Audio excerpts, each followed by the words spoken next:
नमस्कार विद्यार्थी मित्रांनो, एम-पी-एस-सी एक्झाम गाईड या यूट्यूब चॅनलवर आपल्या सर्वांचे स्वागत आहे. आज आपण एप्रिल 2026 या महिन्यातील संपूर्ण चालू घडामोडी बघणार आहोत. तर तुमची या महिन्यातील करंट अफेअर्सची रिव्हिजन या एका व्हिडिओमध्ये कंप्लीट होईल. मित्रांनो, हा व्हिडिओ खूप मोठा असणार आहे, तर तुम्ही हा व्हिडिओ छोट्या छोट्या पार्ट्समध्ये बघा.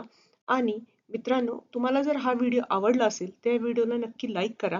आणि आम्ही एम-पी-एस-सी एक्झाम गाईड या यूट्यूब चॅनलवर असेच महत्त्वाचे करंट अफेअर्स दर दिवशी घेऊन येत असतो. तर तुम्ही या चॅनलला नक्की सबस्क्राईब करा आणि तुमच्या मित्रांना पण सांगा. तर चला आजचा व्हिडिओ सुरू करूया. मित्रांनो, आता आपण एप्रिल 2026 मधील महत्त्वाच्या नियुक्त्या बघू. प्रश्न बघू. मुंबई महानगरपालिकेच्या आयुक्तपदी नियुक्त होणाऱ्या पहिल्या महिला अधिकारी कोण ठरल्या आहेत? तर याचं योग्य उत्तर आहे अश्विनी भिडे.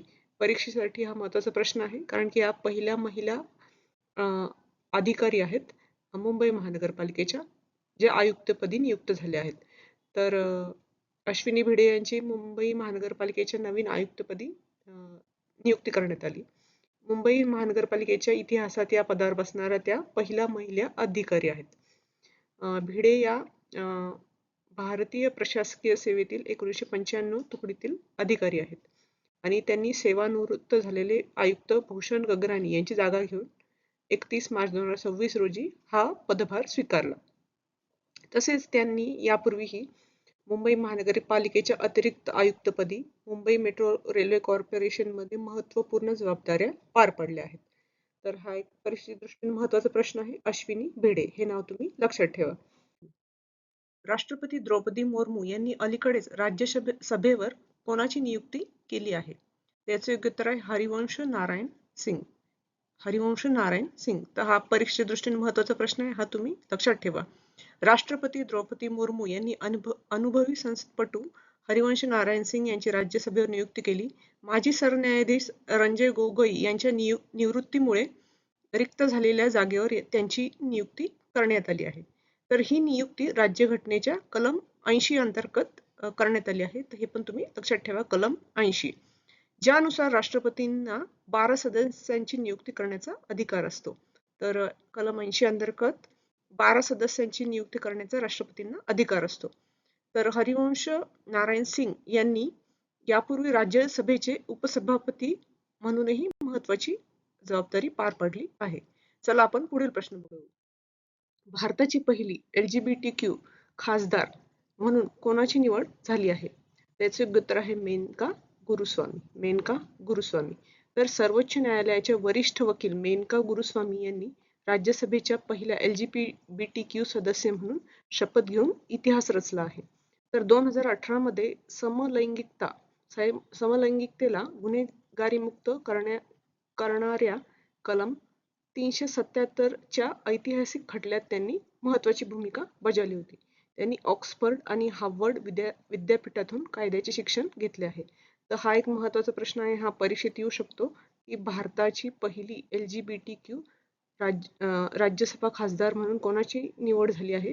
त्याचे उत्तर आहे मेनका गुरुस्वामी. पुढील प्रश्न बघू. महाराष्ट्र खो खो असोसिएशनच्या अध्यक्षपदी बिनविरोध निवडून येणाऱ्या पहिल्या महिला अध्यक्ष कोण ठरल्या आहेत? त्याचे उत्तर आहे सुनेत्रा अजित पवार. तर हा एक परीक्षेच्या दृष्टीने खूप महत्त्वाचा प्रश्न आहे. तर हे तुम्ही लक्षात ठेवा. तर सुनेत्रा अजित पवार यांची महाराष्ट्र खो खो असोसिएशनच्या अध्यक्षपदी बिनविरोध निवड करण्यात आली आहे. तर राज्याच्या खो खो खेळाच्या इतिहासात या पदावर बसणाऱ्या त्या पहिल्या महिला अध्यक्ष आहेत. हे तुम्ही लक्षात ठेवा, त्या पहिल्या महिला अध्यक्ष आहेत. ही प्रक्रिया 5 एप्रिल रोजी बालेवाडी येथील शिवछत्रपती क्रीडा संकुलात पार पडली. तर अध्यक्षपदी केवळ एकच अर्ज आल्यामुळे निवडणूक निर्णय अधिकाऱ्यांनी त्यांच्या विजयाची अधिकृत घोषणा केली. तर यापूर्वी त्या हॉकी रायफल संघटनामध्येही महिला अध्यक्ष होत्या. पण खो खो क्षेत्रात हा बहुमान पहिल्यांदाच एका महिलेला मिळाला आहे. तर हा प्रश्न तुम्ही लक्षात ठेवा, हा एक महत्त्वाचा प्रश्न आहे. इराकच्या नवीन अध्यक्षपदी कोणाची नियुक्ती करण्यात आली आहे? तर याचे योग्य उत्तर आहे निझार अमिदी. याचे योग्य उत्तर आहे निझार अमिदी. तर इराकच्या नवीन अध्यक्षपदी निझार अमिदी यांची नियुक्ती करण्यात आली. तर इराकची राजधानी आहे बगदाद आणि इराकचे चलन आहे इराकी दिनार. तर यांचे नाव तुम्ही लक्षात ठेवा, निझार अमिदी. इराकच्या नवीन अध्यक्षपदी यांची नियुक्ती झाली. पुढील प्रश्न. एप्रिल 2026 मध्ये बिहारच्या 24व्या मुख्यमंत्रीपदी कोणाची नियुक्ती झाली? त्याचे उत्तर आहे सम्राट चौधरी. सम्राट चौधरी. तर हा एक महत्वाचा प्रश्न आहे, तुम्ही लक्षात ठेवा. त्यांचं नाव आहे सम्राट चौधरी. तर सम्राट चौधरी हे बिहारचे मुख्यमंत्री बनणारे पहिले भारतीय जनता पक्षाचे म्हणजे बीजेपीचे नेते आहेत. त्यांनी नितीश कुमार यांची जागा घेतली. चला आता आपण पुढील प्रश्न बघू. तर आजचा आपण पहिला प्रश्न बघू. महाराष्ट्र राज्य परिवहन वहन महामंडळाने म्हणजे एसटी ने नुकतीच कोणाची ब्रँड अँबॅसेडर म्हणून निवड केली आहे? तर याचं योग्य उत्तर आहे रितेश देशमुख आणि जिनिलिया देशमुख. तर एसटी ने आपली प्रतिमा आधुनिक करण्यासाठी ही जोडी निवडली आहे, म्हणजे रितेश आणि जिनिलिया देशमुख यांची. तर 5 वर्षाचा हा करार करण्यात आला असून तरुणांना सार्वजनिक वाहतुकीकडे आकर्षित करणे हे याचे मुख्य उद्देश आहे. विधानसभा निवडणुकीत मतदान केंद्रावर मतदारांचे स्वागत करण्यासाठी नीला नावाचा रोबोट कोणत्या केंद्रशासित प्रदेशात तैनात करण्यात आला होता? याचे योग्य उत्तर आहे पुद्दुचेरी. तर पुद्दुचेरी निवडणूक आयोगाने मतदारांना आकर्षित करण्यासाठी विशेषतः तरुण मतदारांसाठी नीला नावाचा रोबोट वापरला होता. तर नीला हा रोबोट मतदारांचे स्वागत करत होता आणि त्यांना केंद्राची माहिती देत होता. तर रोबोटचे नाव आहे नीला. पुढील प्रश्न बघू. मार्च 2026 मध्ये उचरल न्याम ओसोरो यांची कोणत्या देशाचे नवीन पंतप्रधान म्हणून निवड झाली आहे? त्याचे उत्तर आहे मंगोलिया. तर उचरल न्याम ओसोरो हे अवघ्या 39व्या वर्षाचे असून ते मंगोलियाचे नवीन पंतप्रधान बनले आहे. चला आता पुढील प्रश्न बघू. एप्रिल 2026 मध्ये व्हिएतनामच्या राष्ट्राध्यक्षपदी पुन्हा कोणाची निवड झाली आहे? याचे योग्य उत्तर आहे तो लॅम. तर व्हिएतनामच्या संसदेने तो लॅम यांची पुन्हा 5 वर्षासाठी राष्ट्राध्यक्ष म्हणून बिनविरोध निवड केली आहे. ते व्हिएतनाममधील कम्युनिस्ट पक्षाचे सरचिटणीसही आहेत. याबरोबर ते ले मिन हुंग यांची नवीन पंतप्रधान म्हणूनही निवड करण्यात आली आहे. तर याचे योग्य उत्तर आहे व्हिएतनामच्या राष्ट्राध्यक्षपदी म्हणजे प्रेसिडेंट पदी लो तो लॅम यांची निवड करण्यात आली आहे. हा परीक्षेच्या दृष्टीने खूप महत्वाचा प्रश्न आहे, तुम्ही लक्षात ठेवा. अमेरिकेतील प्रतिष्ठित गव्हर्नर्स चेअर पदासाठी निवड झालेले भारतीय वंशाचे वैज्ञानिक कोण आहेत? त्याचे योग्य उत्तर आहे दीप जरीवाला. तर भारतीय वंशाचे वैज्ञानिक दीप जरीवाला यांना अमेरिकेतील UT ORNL governor's chair for quantum devices या पदासाठी निवडण्यात आले आहे. हे पद अमेरिकेतील ओक रिज लॅबोरेटरीज आणि टेनेसी विद्यापीठ यांच्या संयुक्त सहकार्याने दिले जाते. जरीवाला हे सध्या पेनसिल्व्हिया विद्यापीठात प्राध्यापक असून क्वांटम सायन्समध्ये त्यांनी मोठे योगदान दिले आहे. इस्माईल उमर गुएले यांची नुकतीच कोणत्या देशाच्या अध्यक्षपदी सलग 6व्यांदा निवड झाली आहे? त्याचे उत्तर आहे जिबुती हा देश. तर 78 वर्षीय इस्माईल उमर गुएले यांनी 97.81% मते मिळून ही निवडणूक जिंकली. तर निवडणूक लढवण्यासाठी त्यांनी वयोमर्यादेचा नियम बदलला होता. तर जिबुती हा हॉर्न ऑफ आफ्रिकावर वसलेला अत्यंत महत्वाचा देश आहे.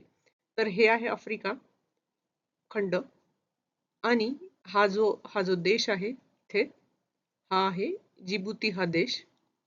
हा आहे जिबुती हा देश. हा हॉर्न ऑफ आफ्रिकेवर वसलेला आहे. तर मित्रांनो आता आपण बघू पुढील प्रश्न बघू. ऑस्ट्रेलियाच्या पहिल्या महिला लष्कर प्रमुख म्हणून कोणाची नियुक्ती करण्यात आली आहे? याचे उत्तर आहे सुसान कोयल. तर लेफ्टनंट जनरल सुसान कोयल यांची ऑस्ट्रेलियाच्या पहिल्या महिला लष्कर प्रमुख म्हणून ऐतिहासिक नियुक्ती झाली आहे. त्या जुलै 2026 मध्ये आपला कार्यभार स्वीकारतील. ऑस्ट्रेलियाच्या 125 वर्षाच्या लष्करी इतिहासात प्रथमच एका महिला लष्कर प्रमुखाची नियुक्ती झाली आहे. तर हा एक महत्वाचा प्रश्न आहे परीक्षेच्या दृष्टीने, हा तुम्ही लक्षात ठेवा. पुढील प्रश्न. हार्वर्ड दक्षिण आशियाई असोसिएशनने कोणाला 2026 चा पर्सन ऑफ द इयर हा पुरस्कार देऊन सन्मानित केले आहे? त्याचे योग्य उत्तर आहे सयानी गुप्ता. सयानी गुप्ता हे याचे योग्य उत्तर आहे. तर अभिनेत्री सयानी गुप्ता हिला 2026चा हार्वर्ड दक्षिण आशियाई पर्सन ऑफ द इयर म्हणून घोषित करण्यात आले आहे. तर 2025 मध्ये हा पुरस्कार प्रसिद्ध शेफ विकास खन्ना यांना मिळाला होता. चला तर आपण पुढील प्रश्न बघू.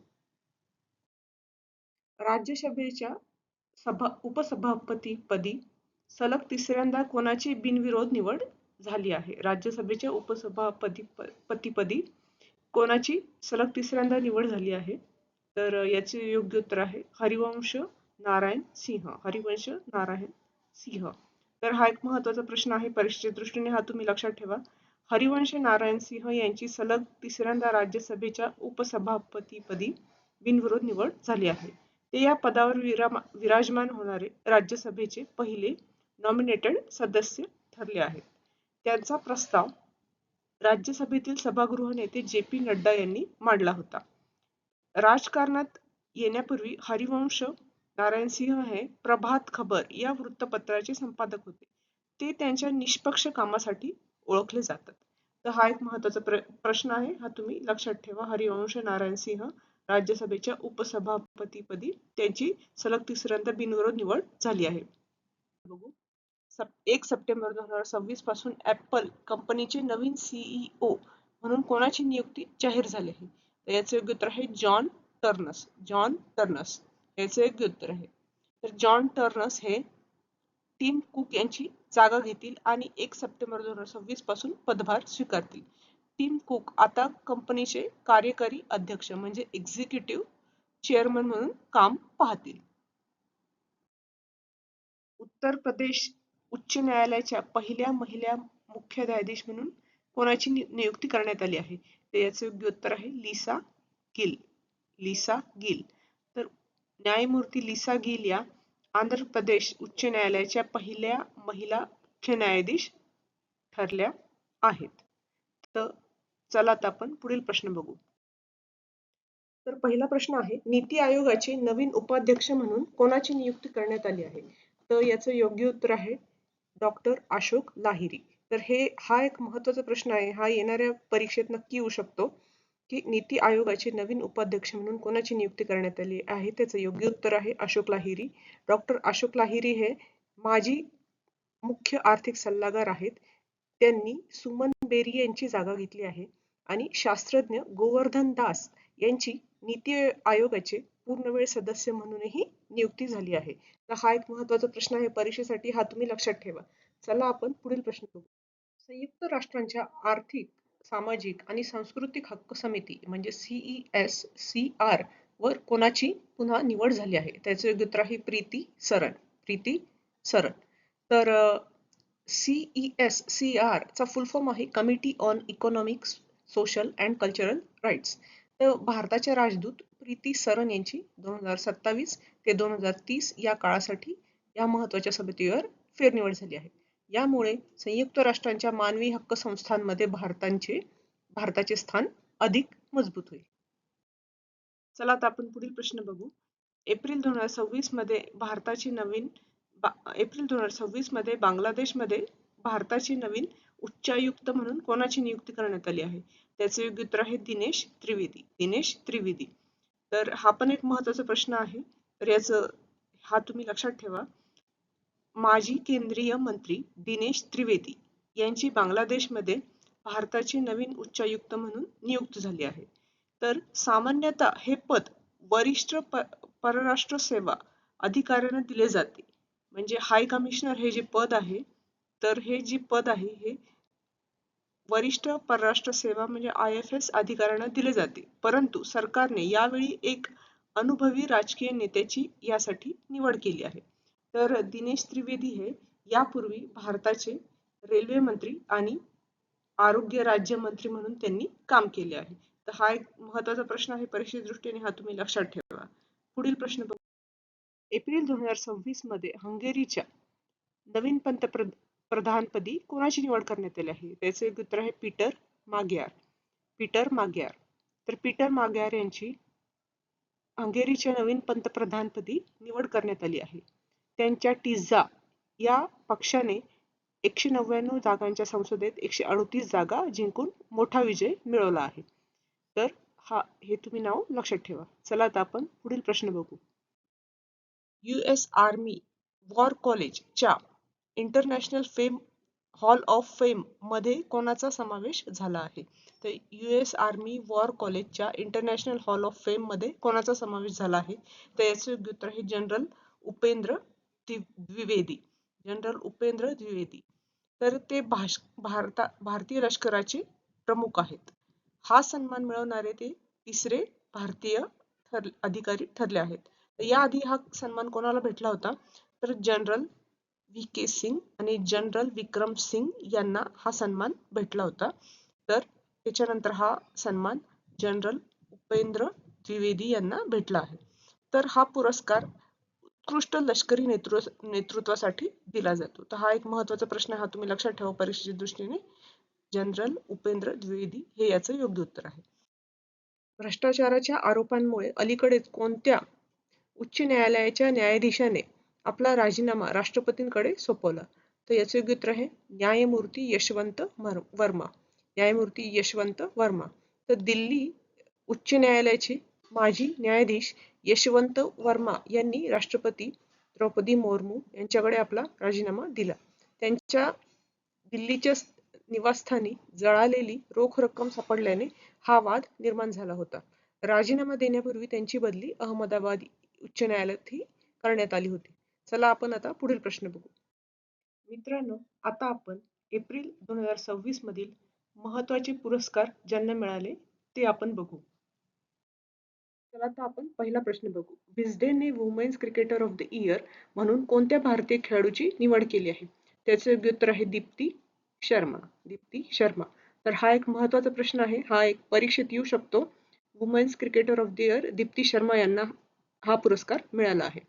तर दीप्ती शर्माने महिला क्रिकेट विश्वचषक स्पर्धेत 22 विकेट्स घेतल्या. तिच्या अष्टपैलू खेळाच्या जोरावर भारताने पहिल्यांदाच विश्वचषक जिंकला आहे. तर ऑस्ट्रेलियाचा वेगवान गोलंदाज मिशेल स्टार्क याला men's cricketer of the world म्हणून निवड करण्यात आली आहे. 2026च्या टाइम 100 जगातील सर्वात प्रभावशाली व्यक्तींच्या यादीत कोणत्या भारतीय अभिनेतेचा समावेश करण्यात आला आहे? त्याचे योग्य उत्तर आहे रणबीर कपूर. रणबीर कपूर. तर टाइम मॅगझिनने 2026 मध्ये जगातील 100 सर्वात प्रभावशाली व्यक्तींची यादी प्रसिद्ध केली आहे. या प्रतिष्ठित यादीत भारतीय अभिनेता रणबीर कपूर याचा समावेश करण्यात आला आहे. त्याच्याबरोबर गुगलचे CEO सुंदर पिचाई आणि प्रसिद्ध शेफ विकास खन्ना या भारतीयांचाही समावेश करण्यात आला आहे. तर टाइम 100 या यादीमध्ये रणबीर कपूर, सुंदर पिचाई आणि विकास खन्ना या भारतीयांचा समावेशही करण्यात आला आहे. चला आता आपण पुढील प्रश्न बघू. पुढचा प्रश्न बघू. स्कायट्रॅक्स वर्ल्ड एअरपोर्ट अवॉर्ड्स 2026 मध्ये सलग 14व्यांदा जगातील सर्वोत्तम विमानतळाचा मान कोणाला मिळाला आहे? तर याचे योग्य उत्तर आहे चंगी विमानतळ, सिंगापूर. चंगी विमानतळ सिंगापूर. हा पण एक परीक्षेच्या दृष्टीने महत्त्वाचा प्रश्न आहे. हा तुम्ही लक्षात ठेवा. सिंगापूरच्या चंगी विमानतळाला पुन्हा एकदा जगातील सर्वोत्तम विमानतळ म्हणून गौरवण्यात आले. भारतातील दिल्लीचे इंदिरा गांधी आंतरराष्ट्रीय विमानतळ या यादीत 28व्या क्रमांकावर आहे. चला आता पुढे बघू. 2026चा लता दीनानाथ मंगेशकर पुरस्कार कोणाला जाहीर करण्यात आला आहे? त्याचे योग्य उत्तर आहे कैलाश सत्यार्थी. कैलाश सत्यार्थी. तर नोबेल शांतता पुरस्कार विजेते कैलाश सत्यार्थी यांना 2026चा लता दीनानाथ मंगेशकर पुरस्कार जाहीर झाला आहे. तर बालहक्क आणि सामाजिक न्यायासाठी त्यांनी केलेल्या जागतिक स्तरावरील कार्याचा गौरव म्हणून हा सन्मान दिला जात आहे. तर हा पुरस्कार मास्टर दीनानाथ मंगेशकर यांच्या 84व्या स्मृती दिनानिमित्त 24 एप्रिल 2026 रोजी पुणे येथे त्यांना प्रदान केला जाईल. चला आता आपण पुढील प्रश्न बघू. आशियाई स्क्वॅश फेडरेशन तर्फे प्लेयर ऑफ द इयर 2025 हा पुरस्कार कोणत्या भारतीय खेळाडूंनी जिंकला आहे? तर याचे योग्य उत्तर आहे अनाहत सिंग आणि अभय सिंग. अनाहत सिंग आणि अभय सिंग हे नाव तुम्ही लक्षात ठेवा. प्लेयर ऑफ द इयर 2025 आशियाई स्क्वॅश फेडरेशन तर्फे त्यांना हा पुरस्कार मिळाला आहे. तर अनाहत सिंगला मुलीच्या अंडर 19 गटात तर अभय सिंगला पुरुषांच्या गटात हा सन्मान मिळाला आहे. तर 2024-25 मधील त्यांच्या उत्कृष्ट कामगिरीबद्दल हा पुरस्कार त्यांना देण्यात आला आहे. तर हा पण एक महत्त्वाचा प्रश्न आहे, हा तुम्ही लक्षात ठेवा. विस्डेनचा T20 cricketer of the year हा मान कोणाला मिळाला आहे? त्याचे उत्तर आहे अभिषेक शर्मा. अभिषेक शर्मा हे महत्त्वाचा प्रश्न आहे, हा तुम्ही लक्षात ठेवा. तर अभिषेक शर्माने 2025च्या हंगामात 21 सामन्यांमध्ये 193च्या स्ट्राईक रेटने 859 धावा केल्या. या उत्कृष्ट कामगिरीमुळे त्याला हा पुरस्कार देण्यात आला. या वर्षीच्या विस्डेन पुरस्कारांमध्ये भारतीय खेळाडूंचा दबदबा राहिला असून त्यांनी 9 पैकी 7 पुरस्कार जिंकले आहेत. चला आता आपण पुढील प्रश्न बघू. कोणाला 2026चा प्रतिष्ठित प्रोफेसर एम.एस. स्वामीनाथन हा पुरस्कार देण्यात आला आहे? त्याचे योग्य उत्तर आहे doctor CH. Shrinivas Rai. Doctor CH. Shrinivas राव. तर डॉक्टर सी.एच. श्रीनिवास राव यांना हैदराबादमध्ये 9व्या प्रोफेसर एम.एस. स्वामीनाथन पुरस्काराने सन्मानित करण्यात आले. त्यांना हवामान अनुकूल शेती म्हणजेच क्लायमेट रेझिलियंट ॲग्रिकल्चर आणि नैसर्गिक संसाधन व्यवस्थापनातील योगदानाबद्दल हा पुरस्कार मिळाला आहे. हा पुरस्कार हरित क्रांतीचे जनक एम.एस. स्वामीनाथन यांच्या जन्मशताब्दी वर्षात देण्यात आला आहे, त्यामुळे याचे महत्त्व अधिक वाढले आहे. तर हा एक महत्त्वाचा प्रश्न आहे, हा परीक्षेत येऊ शकतो. Professor M S. स्वामीनाथन पुरस्कार 2026चा डॉक्टर सी.एच. श्रीनिवास राव यांना मिळाला आहे. चला आता आपण पुढील प्रश्न बघू. ग्लोबल ग्रीन आयकॉन या आंतरराष्ट्रीय पुरस्काराने कोणाला सन्मानित करण्यात आले आहे? तर याचं योग्य उत्तर आहे जोगिनापल्ली संतोष कुमार. जोगिनापल्ली संतोष कुमार. तर माजी खासदार आणि पर्यावरणवादी संतोष कुमार यांनी लंडनमधील हाऊस ऑफ लॉर्ड्समध्ये हा सन्मान मिळवला. त्यांनी राबवलेल्या ग्रीन इंडिया चॅलेंज च्या यशाबद्दल त्यांना हा गौरव प्राप्त झाला आहे. त्यांनी वृक्षवेदम 2.0 आणि विंग्स ऑफ पॅशन ही पुस्तकेही लिहिली आहेत. चला आता आपण पुढील प्रश्न. फेमिना मिस इंडिया 2026चा किताब कोणी जिंकला आहे? त्याचे योग्य उत्तर आहे साध्वी सतीश सेल. साध्वी सतीश सेल. तर गोव्याच्या साध्वी सतीश सेल हिने भुवनेश्वरमध्ये झालेल्या अंतिम सोहळ्यात मिस इंडिया 2026चा हा मुकुट पटकावला आहे. तर भुवनेश्वरमध्ये हा सोहळा झालेला आहे. तर महाराष्ट्राची राजनंदिनी पवार ही या स्पर्धेत पहिली उपविजेती ठरली आहे, म्हणजे फर्स्ट रनर अप ठरली आहे. साध्वी आता 2027च्या मिस वर्ल्ड स्पर्धेत भारताचे प्रतिनिधित्व करेल. चला आता आपण पुढील प्रश्न बघू. GEM पुरस्काराने कोणत्या महानगरपालिकेला सन्मानित केले गेले आहे? तर याचे योग्य उत्तर आहे गुंटूर महानगरपालिका. गुंटूर महानगरपालिका. तर आंध्र प्रदेशातील गुंटूर महानगरपालिकेने व्हिएन्ना येथे पार पडलेल्या जेंडर इक्वॅलिटी मोबिलायझेशन म्हणजे GEM चा लॉंग फॉर्म आहे जेंडर इक्वॅलिटी मोबिलायझेशन पुरस्कारावर आपले नाव कोरले आहे. गुंटूर महानगरपालिकेने महिलांना ई-ऑटो ड्रायव्हर म्हणून रोजगार दिला. यामुळे महिला सक्षमीकरण आणि कचरा व्यवस्थापन दोन्हीही साध्य झाले. तर हा पुरस्कार UNIDO कडून देण्यात आला आहे. तर जेंडर इक्वॅलिटी मोबिलायझेशन हा पुरस्कार म्हणजे GM पुरस्कार गुंटूर महानगरपालिकेने पटकावला आहे. प्रश्न आपण बघू. 20व्या रामनाथ गोयंका पत्रकारिता पुरस्कारामध्ये कोणत्या उत्कृष्ट कामगिरीसाठी संदीप दिघे यांना सन्मानित करण्यात आले आहे? तर याचे योग्य उत्तर आहे नागरी पत्रकारिता. नागरी पत्रकारिता. तर उपराष्ट्रपती CP राधाकृष्णन यांच्या हस्ते हा पुरस्कार देण्यात आला आहे. तर संदीप दिघे यांना प्रकाश कार्डिले स्मृती नागरी पत्रकारिता पुरस्कार मिळाला आहे. तर एकूण 18 श्रेणींमध्ये 25 पत्रकारांना त्यांच्या उत्कृष्ट कामगिरीसाठी सन्मानित करण्यात आले आहे. तर याचे योग्य उत्तर आहे नागरी पत्रकारिता या कॅटेगरीमध्ये रामनाथ गोयंका पुरस्कारांमध्ये संदीप दिघे यांना सन्मानित करण्यात आले आहे. तर मित्रांनो, आता आपण एप्रिल 2026 या महिन्यातील महत्त्वाच्या अहवालांविषयी माहिती घेऊ. चला आता आपण पुढील प्रश्न बघू. एप्रिल 2026च्या ब्लूमबर्ग बिलियनियर्स इंडेक्सनुसार आशियातील सर्वात श्रीमंत व्यक्ती कोण बनले आहे? याचे योग्य उत्तर आहे गौतम अदानी. गौतम अदानी. तर हा एक महत्वाचा प्रश्न आहे परीक्षेच्या दृष्टीने, हा तुम्ही लक्षात ठेवा. 92.6 अब्ज डॉलर्सच्या संपत्तीसह गौतम अदानी यांनी मुकेश अंबानी यांना मागे टाकून आशियात पहिला आणि जगात 19वे स्थान मिळवले आहे. तर चला आपण पुढील प्रश्न बघू.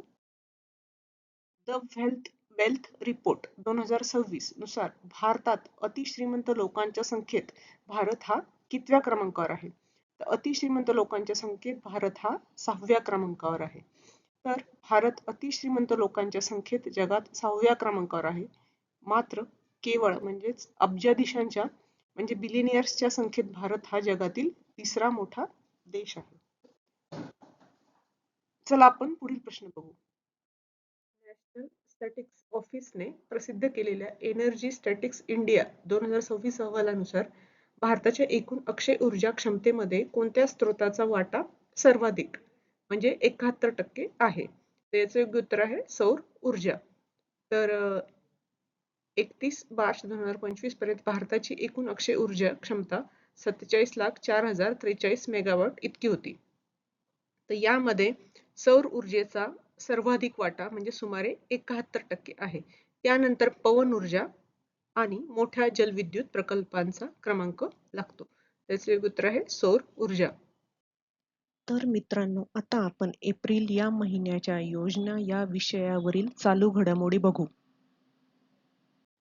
ग्रामीण महाराष्ट्रातील आरोग्य व्यवस्था सक्षम करण्यासाठी 8 एप्रिल 2026 रोजी देवेंद्र फडणवीस यांच्या हस्ते कोणत्या अभियानाचा शुभारंभ करण्यात आला? तर याचे योग्य उत्तर आहे माझं गाव आरोग्य संपन्न गाव.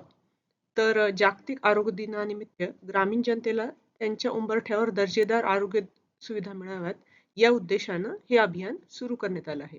आणि या अभियानाअंतर्गत उत्कृष्ट कामगिरी करणाऱ्या ग्रामपंचायती, जिल्हा परिषद आणि आरोग्य संस्थांना 65.25 कोटी रुपयांचे पुरस्कार दिले जाणार आहेत.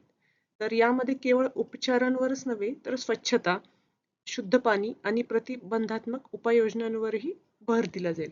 तर हा एक महत्त्वाचा प्रश्न आहे की देवेंद्र फडणवीस यांनी आरोग्य दिनानिमित्त कोणत्या नवीन अभियानाचा शुभारंभ केला? तर हा एक परीक्षेच्या दृष्टीने महत्त्वाचा प्रश्न आहे. हा परीक्षेत येऊ शकतो. तर त्या अभियानाचं नाव आहे माझं गाव आरोग्य संपन्न गाव. चला आपण आता पुढील प्रश्न बघू. कोणत्या राज्याने UPSC उत्तीर्ण झालेल्या विद्यार्थ्यांसाठी CM इन्स्पायर ही योजना सुरू केली आहे? तर याचं योग्य उत्तर आहे मेघालय. मेघालय. तर मेघालय सरकारने प्रिलिम्स आणि मेन्स उत्तीर्ण झालेल्या विद्यार्थ्यांना या योजनेअंतर्गत प्रोत्साहन देते. तर या योजनेअंतर्गत UPSC प्रिलिम्स परीक्षा उत्तीर्ण होणाऱ्या विद्यार्थ्यांना 50,000 रुपये आणि मेन्स परीक्षा उत्तीर्ण होणाऱ्यांना 1,00,000 रुपये दिले जातील. तर याचा उद्देश विद्यार्थ्यांची नागरी सेवेतील संख्या वाढवणे हा आहे. तर हा एक महत्त्वाचा प्रश्न आहे परीक्षेच्या दृष्टीने, हा तुम्ही लक्षात ठेवा. UPSC उत्तीर्ण झालेल्या विद्यार्थ्यांसाठी CM इन्स्पायर योजना ही मेघालय सरकारने सुरू केली आहे. चला आता आपण पुढील प्रश्न बघू. कोणत्या राज्याने नुकतेच खासी आणि गारो या भाषांना इंग्रजी भाषेप्रमाणे पूर्ण अधिकृत भाषेचा दर्जा देणारा वटहुकूम मंजूर केला आहे? त्याचे योग्य उत्तर आहे मेघालय. मेघालय. तर मेघालय मंत्रिमंडळाने 16 एप्रिल 2026 रोजी मेघालय अधिकृत भाषा वटहुकूम 2026 मंजूर केला. या निर्णयामुळे आता खासी आणि गारो या भाषांना इंग्रजीप्रमाणेच अधिकृत दर्जा मिळाला आहे. यापूर्वी इंग्रजी ही एकमेव अधिकृत भाषा होती. तर आता खासी आणि गारो या केवळ सहयोगी अधिकृत भाषा होत्या. पण आता यामुळे या भाषांना अधिकृत भाषेचा दर्जा मिळाला आहे. आता सरकारी आदेश आणि अधिसूचना या दोन्ही स्थानिक भाषांमध्ये देखील काढल्या जातील. तर हा एक महत्त्वाचा प्रश्न आहे परीक्षेच्या दृष्टीने. हा तुम्ही लक्षात ठेवा. राज्याचं नाव आहे मेघालय आणि या राज्यामध्ये खासी आणि गारो या भाषांना इंग्रजी भाषेप्रमाणेच अधिकृत भाषेचा दर्जा देण्यात आला आहे. चला आता आपण पुढील प्रश्न बघू. जागतिक बँकेने 2030 पर्यंत 1 अब्ज लोकांसाठी जलसुरक्षा सुधारण्यासाठी कोणता उपक्रम सुरू केला आहे? तर याचं योग्य उत्तर आहे वॉटर फॉरवर्ड. Water forward. तर हा एक महत्त्वाचा प्रश्न आहे परीक्षेच्या दृष्टीने, हा तुम्ही लक्षात ठेवा. वॉटर फॉरवर्ड हा जागतिक बँकेने सुरक्षा सुधारण्यासाठी उपक्रम सुरू केला आहे. तर जागतिक बँकेचे अध्यक्ष अजय बंगा यांनी या जागतिक व्यासपीठाची घोषणा केली. याचा उद्देश पुरापासून संरक्षण आणि शाश्वत जलसेवा उपलब्ध करून देणे हा आहे. भारतीय हातमाग वारशाला जागतिक स्तरावर नेण्यासाठी वस्त्रोद्योग मंत्रालयाने कोणता नवीन उपक्रम सुरू केला आहे? तर याचं योग्य उत्तर आहे विश्वसूत्र. विश्वसूत्र हे याचं योग्य उत्तर आहे. तर वस्त्रोद्योग मंत्रालयाने Vishwasutra waves of India for world हा उपक्रम लॉन्च केला आहे. तर या कार्यक्रमाचे अनावरण भुवनेश्वर येथील मिस इंडिया सोहळ्यात करण्यात आले, जिथे विशेष डिझायनर कलेक्शन सादर करण्यात आले. यामध्ये भारतातील 30 राज्यातील 30 वेगवेगळ्या विणकामांचे जागतिक फॅशनशी मिश्रण करण्यात आलेले आहे. चला आता आपण पुढील प्रश्न बघू.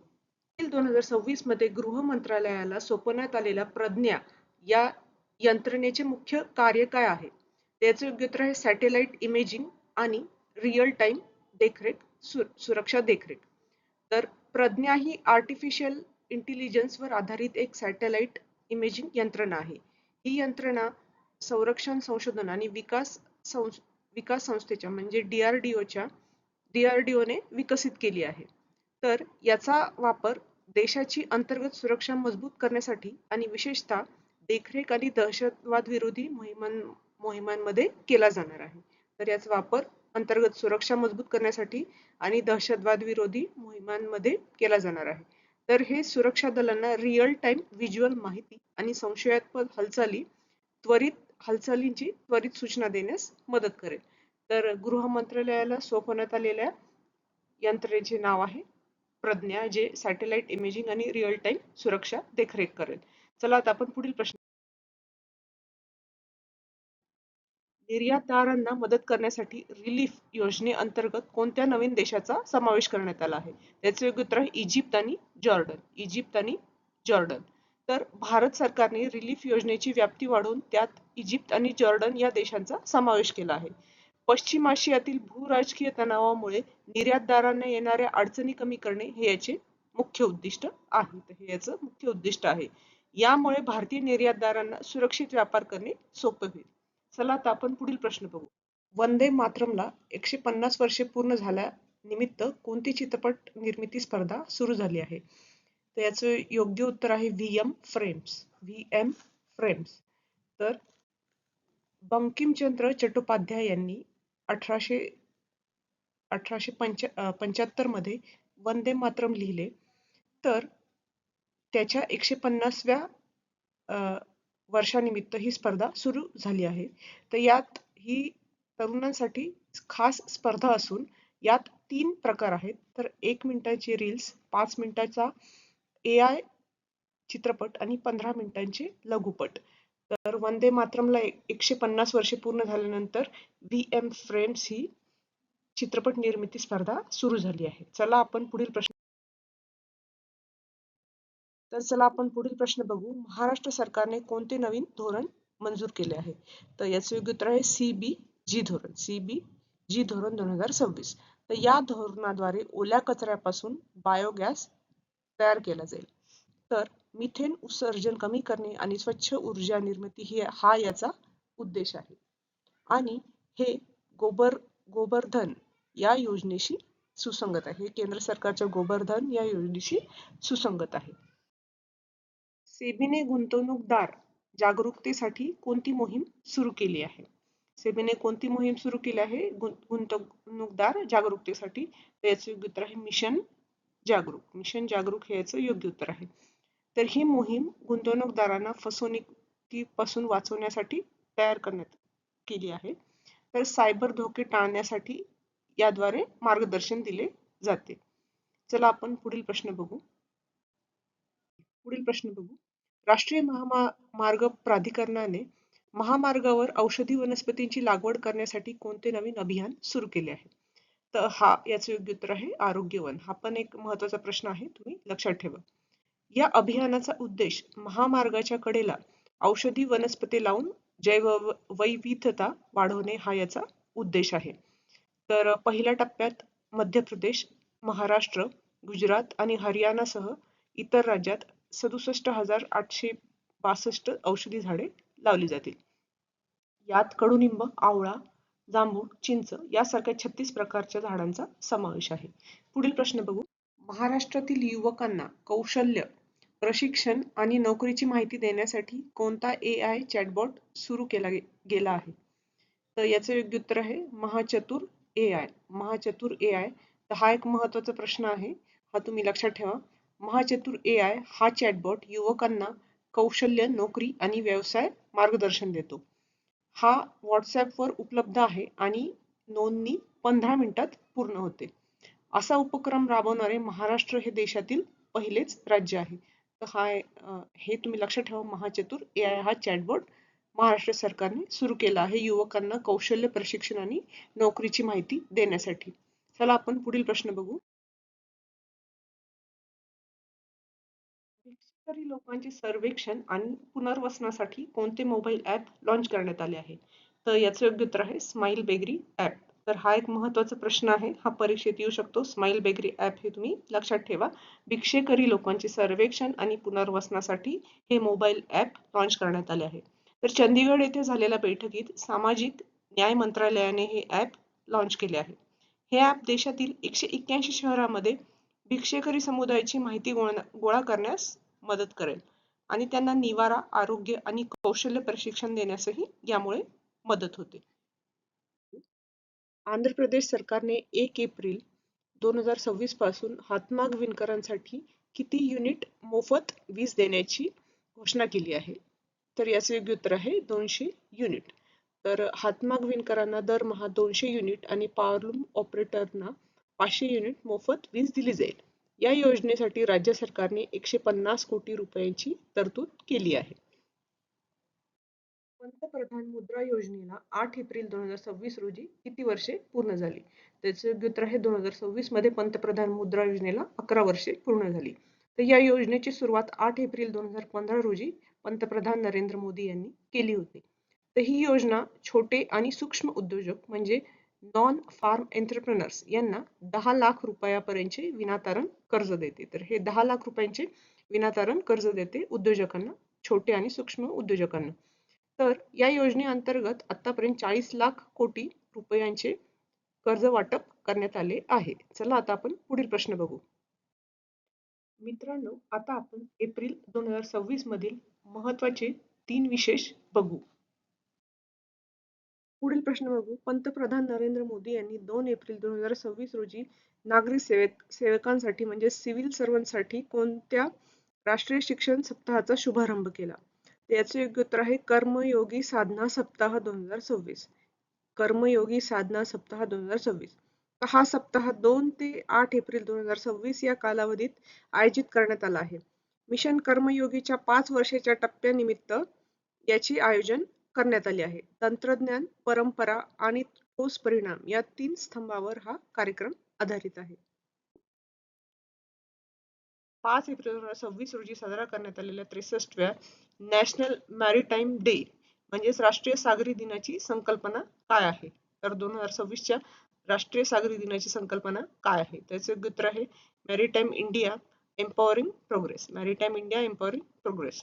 तर भारतात दरवर्षी 5 एप्रिल रोजी देशाचा सागरी वारसा आणि व्यापारातील महत्त्व अधोरेखित करण्यासाठी हा दिवस साजरा केला जातो. तर 5 एप्रिल 1964 रोजी पहिला राष्ट्रीय सागरी दिवस पाळला गेला होता. तर 29 मार्च ते 5 एप्रिल 2026 या काळात मर्चंट नेव्ही वीकही साजरा करण्यात आला. एप्रिल 2026 मध्ये साजरा करण्यात आलेला जागतिक आरोग्य दिनाची थीम काय आहे? तर जागतिक आरोग्य दिन हा 7 एप्रिल रोजी साजरा करण्यात येतो. तर त्याची थीम आहे together for health stand with science. Together for health stand with science. हा एक परीक्षे दृष्टीने महत्त्वाचा प्रश्न आहे. हा तुम्ही लक्षात ठेवा. तर 7 एप्रिल रोजी जागतिक आरोग्य संघटनेचा स्थापना दिवस म्हणून जागतिक आरोग्य दिन साजरा केला जातो. तर याची थीम आहे together for health stand with science. आणि याच निमित्ताने फ्रान्समधील लिओन येथे इंटरनॅशनल वन हेल्थ समिट देखील आयोजित करण्यात आले. पुढील प्रश्न बघू. 2 एप्रिल 2026 रोजी साजरा करण्यात आलेल्या राष्ट्रीय बाल पुस्तक दिनाची थीम काय आहे? तर याचं योग्य उत्तर आहे plant stories and world will Bloom. Plant stories and world will Bloom. तर हा दिवस दरवर्षी हॅन्स ख्रिश्चन अँडरसन यांच्या जयंतीनिमित्त साजरा केला जातो. मुलांमध्ये वाचनाची आवड निर्माण करणे हा या दिवसाचा उद्देश आहे. तर या कार्यक्रमाचे यजमानपद 2026 याच्या कार्यक्रमाचे यजमानपद IBBY सायप्रसकडे आहे. बघू. राष्ट्रीय सुरक्षित मातृत्व दिन दरवर्षी कधी साजरा केला जातो? त्याचं योग्य उत्तर आहे 11 एप्रिल. 11 एप्रिल. तर कस्तुरबा गांधी यांच्या जयंतीनिमित्त 11 एप्रिल हा दिवस भारतात साजरा होतो. तर सुरक्षित मातृत्व दिन जाहीर करणारा भारत हा जगातील पहिला देश आहे. माता मृत्यू कमी करणे आणि प्रसूती दरम्यान महिलांना चांगले आरोग्य सुविधा पुरवणे हे याचे उद्दिष्ट आहे. चला आता आपण पुढील प्रश्न. जागतिक वारसा दिन दरवर्षी कोणत्या दिवशी साजरा केला जातो? त्याचे उत्तर आहे 18 एप्रिल. 18 एप्रिल. तर ऐतिहासिक वस्तूंच्या जतनासाठी हा दिवस जगभर साजरा केला जातो. तर याची 2026 ची थीम आहे emergency response for living heritage in context of conflict and disaster. ही याची जागतिक वारसा दिनाची थीम आहे. चला आता आपण 21 एप्रिल 2026 रोजी पहिल्यांदा कोणता आंतरराष्ट्रीय दिवस साजरा करण्यात आला? तर याचं योग्य उत्तर आहे आंतरराष्ट्रीय औद्योगिक महिला दिन. आंतरराष्ट्रीय औद्योगिक महिला दिन. तर हा एक महत्त्वाचा प्रश्न आहे. हा तुम्ही लक्षात ठेवा, परीक्षेत येऊ शकतो हा, की 21 एप्रिल 2026 मध्ये हा पहिल्यांदा साजरा केलेला आहे हा दिवस. तर त्यामुळे तुम्ही हा दिवस लक्षात ठेवा. आंतरराष्ट्रीय औद्योगिक महिला दिन 2026 मध्ये पहिल्यांदा साजरा करण्यात आला 21 एप्रिल रोजी. तर हा दिवस 2026 मध्ये पहिल्यांदा साजरा करण्यात आला. उद्योग क्षेत्रातील महिलांचे योगदान आणि समानता वाढवणे हा याचा उद्देश आहे. तर याची थीम आहे celebrating women's leadership in industrial development. हा तुम्ही लक्षात ठेवा, हा परीक्षेत येऊ शकतो हा प्रश्न. चला 23 एप्रिल रोजी UN द्वारे कोणता भाषा दिन साजरा केला जातो? तर 23 एप्रिल रोजी इंग्रजी भाषा दिवस साजरा केला जातो. तर याचं योग्य उत्तर आहे इंग्रजी, हे याचं योग्य उत्तर आहे. तर विल्यम शेक्सपियर यांच्या स्मरणार्थ हा दिवस साजरा केला जातो. तर 23 एप्रिल रोजी विल्यम शेक्सपियर यांची जयंती पण आहे आणि यांची पुण्यतिथी पण 23 एप्रिल रोजीच आहे. त्यामुळे 23 एप्रिल रोजी जागतिक इंग्रजी दिवस साजरा केला जातो. चला तर आपण पुढील प्रश्न बघू. राष्ट्रीय पंचायती राज दिवस 2026 ची थीम काय आहे? राष्ट्रीय पंचायती राज दिवस याची 2026 ची थीम काय आहे? त्याचे योग्य उत्तर आहे सशक्त पंचायत सर्वांगीण विकास. सशक्त पंचायत सर्वांगीण विकास. तर हा दिवस दरवर्षी 24 एप्रिल रोजी साजरा करण्यात येतो. तर 2026 ची थीम आहे सशक्त पंचायत सर्वांगीण विकास. चला आपण पुढील प्रश्न बघू. दरवर्षी जागतिक हिवताप दिन म्हणजे जागतिक मलेरिया दिन कधी साजरा केला जातो? तर याचे योग्य उत्तर आहे 25 एप्रिल. 25 एप्रिल हे याचे योग्य उत्तर आहे. दरवर्षी 25 एप्रिल जागतिक हिवताप दिन साजरा केला जातो. तर 2026 ची थीम आहे driven to end malaria now we can now we must. Driven to end malaria now we can now we must. तर भारताने 2027 पर्यंत हिवतापाचे स्थानिक रुग्ण शून्य करण्याचे आणि 2030 पर्यंत या आजाराचे पूर्णपणे निर्मूलन करण्याचे उद्दिष्ट ठेवले आहे. तर याचा उद्देश मलेरियाबद्दल जनजागृती करणे आणि त्याचे निर्मूलन करणे हा आहे. चला आपण पुढील प्रश्न बघू. जागतिक शून्य कचरा दिन जो 30 मार्च रोजी साजरा करण्यात आला, याची थीम काय होती? तर याचे योग्य उत्तर आहे फूड वेस्ट. Food waste.